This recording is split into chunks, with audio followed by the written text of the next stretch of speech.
All right, everybody, it's time to lay down for bed and listen to a story. It's time for the night chicken, and you don't want to miss that now, do you? I didn't think so. Now, if everybody is ready, let's begin. Oh, my sweet little dreamers, gather close, for Grandma Raven has a tail as soft as new moss and as bright as the first star of evening. It was on a chilly night, the very first day of March, when the world was just beginning to stir from its winter sleep, that our Shy, a small hen with feathers like polished obsidian and eyes like twin emeralds, found herself in a pickle. The sun had just dipped below the horizon, painting the sky in farewell hues of rose and lavender. The air was crisp, carrying the scent of thawing earth and the promise of tiny green shoots. Shy, being a bit of a daydreamer, had lingered just a moment too long, admiring a particularly sparkly dewdrop on a blade of grass. By the time she fluttered back to the familiar cozy red chicken coop, the door was already latched, a thick wooden sigh against the coming night. Panic, a fluttery thing like a trapped moth, seized her. She pecked at the sturdy wood, she clucked, she even gave a tiny desperate squawk, but the sounds of her sisters, Big Betty's snores, and the low murmurs of Bo telling a tall tale were all muffled, distant. The world outside the coop was suddenly vast and shadowed, utterly different from the bustling sunny yard she knew. Fear nipped at her tail feathers, making her puff up slightly. Her little crescent moon pendant, usually hidden, gleamed faintly in the growing twilight. She huddled by the coop, feeling utterly alone, when a rustle in the old cornfield caught her attention.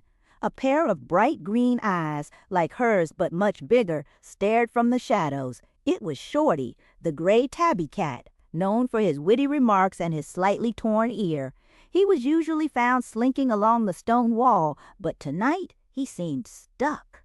A thorny bramble from the berry bushes had snagged his tattered brown leather collar, pulling him taut against the rough bark of the old oak tree. He hissed softly, a sound of frustration more than danger. Shy, still trembling herself, saw his plight. Without a second thought, her usual timidity forgotten in the face of another trouble, she scurried over. She flapped her wings, not to fly, but to create a flurry of dust and startled clucking.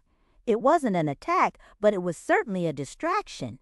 Shorty, momentarily surprised by the flustered hen, gave a mighty tug and Popeye nth. The collar came free, leaving a single thorny berry caught in its leather. Shorty blinked, green eyes wide.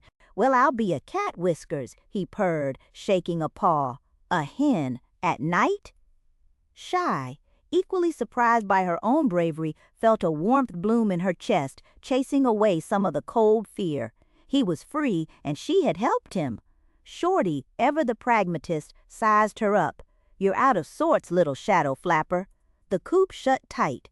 They spent the night exploring, Shorty guiding her with silent paws through the moon-drenched farm.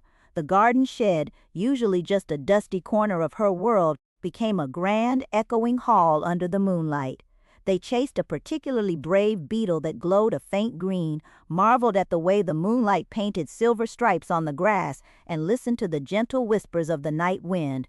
Shy saw things she'd never imagined during the day: the quiet industry of Gerald and his friends, the gentle glowing path of Luna the snail, the silent flight of a barn owl. As the night deepened, a profound weariness settled over Shy. Shorty, seeing her drooping head, led her to an old red tool shed. Inside, amongst discarded sacks and forgotten tools, they found a cozy nest of straw. Shy, nestled against Shorty's warm fur, felt safer than she had ever felt in the bustling coop. She drifted off to sleep, dreaming of moonlit adventures and secret pathways. The sun rose and set, unseen by Shy, who slept soundly, tucked away from the day demands. When she finally stirred, the sky was once more painted in soft twilight hues. She stretched, feeling a curious lightness. Shorty stretched beside her, a contented rumble in his chest.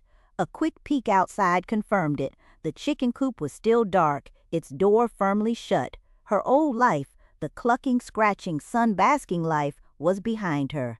A different path stretched ahead, illuminated by the moon and the steady companionship of a new friend. Shy looked at Shorty and then out at the world, now her new domain.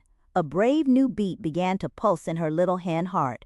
She didn't know it yet, but the little hen, once lost, had found her true calling. She was Shy no longer, but the night chicken, and the night, with all its wonder and mystery, was waiting for her to protect it. That's the end of tonight's story, and now comes my favorite part. Let's close our eyes, listen to some soft music, and dream about Shy's next adventure. And while she's out there defending the night, we can sleep easy, knowing she's there, keeping us safe.